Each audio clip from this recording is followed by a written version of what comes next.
question de Julien. Je voudrais savoir ce que vous pensez ou ce que dit la psy-éso sur l'islam en général. Je suis musulman avec une vision ésotérique, plutôt soufisme. Beaucoup de vos sujets rejoignent ma vision, c'est pourquoi je suis curieux de savoir votre avis, peut-être via une vidéo. Et oui, nous allons te répondre tout de suite. Jadis, il y a très longtemps, il y avait un grand arbre. Ce n'était pas l'arbre qui était planté dans le jardin d'Éden, c'était l'arbre de la connaissance, et il n'y avait qu'un seul tronc. Par la suite, quand les civilisations se sont formées, les ethnies différentes, avec un état d'esprit différent, il y a eu des branches qui ont poussé comme ça spontanément. Et la connaissance qui était une et indivisible, a commencé à se diviser, elle a commencé à se morceler. Pourquoi? Parce qu'on ne pouvait pas expliquer à quelqu'un qui vit sous des climats chauds la même chose qu'à quelqu'un qui vit dans le froid, dans la neige et la glace. Donc il s'est créé des traditions. Et la tradition, c'est quoi? La tradition, c'est un moyen de mettre à la portée d'un peuple particulier des connaissances qui sont universelles. Bon.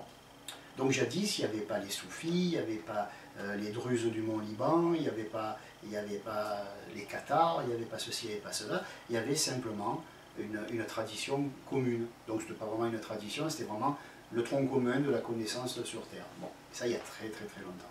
Maintenant, nous avons des traditions. Alors, que dit la tradition sur les soufis? Elle ne dit rien de particulier puisqu'elle ne s'en occupe pas. Est-ce qu'il est normal que les soufis parlent de choses dont parle la psy-éso? Évidemment, puisque ça fait partie d'un tronc commun à l'origine. C'est même fameux de voir que beaucoup de choses se recoupent.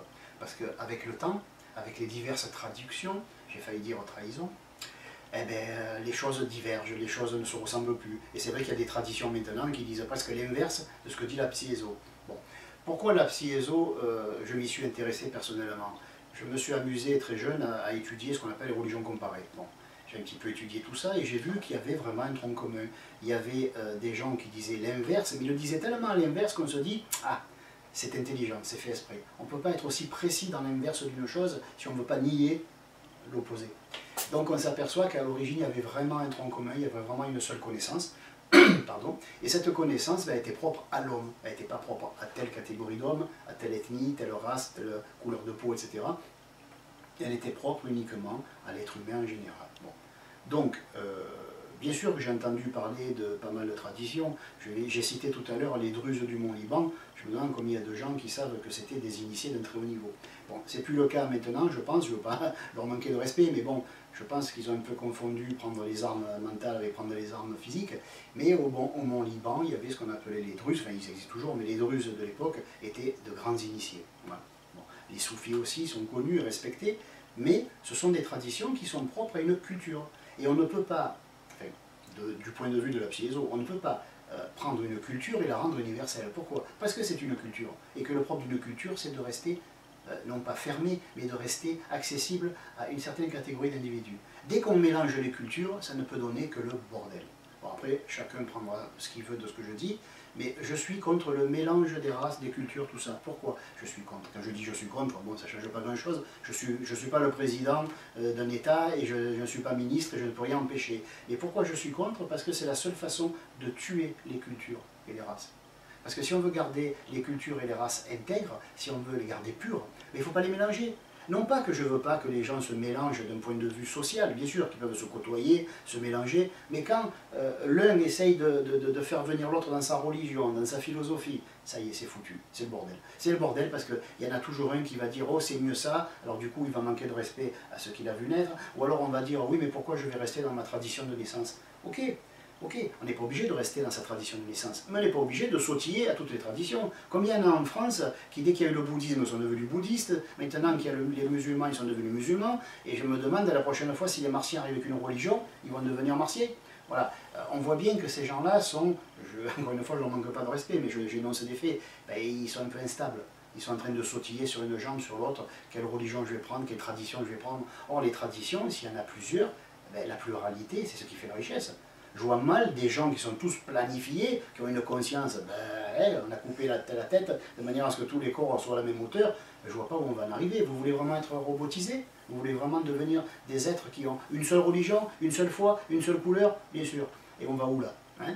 On le sait où on va. Alors on ne peut pas d'un côté avoir peur des Illuminati ou je ne sais pas quelle autre ânerie, qu'ils n'existent ou pas, c'est secondaire. Ce qui me fait rire, c'est l'accent que l'on met dessus, comme pour cacher le vrai problème qui est ailleurs. Donc on ne peut pas mettre l'accent sur les Illuminati, sur les complots d'État, de gouvernement, le FBI, et ceci, cela. Il y en a tellement qu'il faudrait 2 jours pour les citer. Mais je veux dire, on ne peut pas faire ça et en même temps être les premiers à sauter dans le train qui mène à la planification des consciences. Puisque c'est ça qu'ils veulent, soi-disant les Illuminati, le FBI, ceci et cela, ils veulent nous écouter, ils veulent planifier, ok, ben vous êtes en train de le faire à leur place, et beaucoup mieux qu'eux, et vous allez y arriver, eux ils ne pouvaient pas.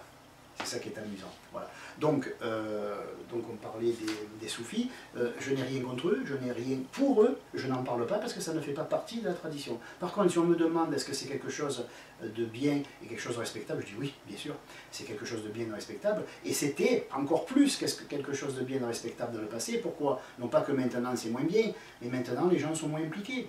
On ne voit plus des gens dire bonjour, je suis un soufi.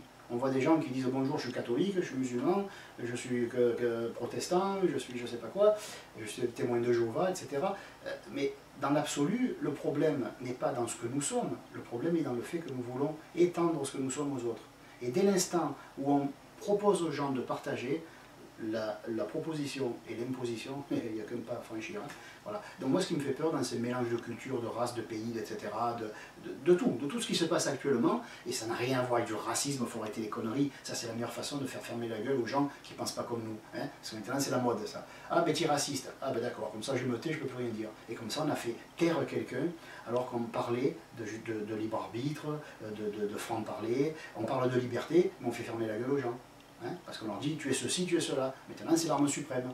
On va parler d'un sujet, alors tu es homophobe, tu es islamophobe, et tu es couscousophobe, voilà. Et toutes ces choses-là, ce sont des artifices, mais qui sont d'une grossièreté, c'est-à-dire ça manque de subtilité. La personne qui ne voit pas où on va en venir en usant de tels artifices aussi grossiers, c'est la personne qui ne veut pas le voir. Elle l'a vu, elle n'a pas envie de le voir, ou alors c'est qu'elle est bête. Donc les gens qui ne voient pas ça, il serait temps qu'ils ouvrent les yeux. La meilleure façon de faire taire les gens et de planifier leur conscience, c'est de leur interdire de parler autrement que ce qu'il faut parler. Une seule façon de parler, un seul être, un seul corps, un seul. Et c'est con parce que Dieu, ce qu'il voulait, c'est la diversité. Parce que c'est de la diversité que vient la richesse. Voilà. Merci pour ta question et à bientôt.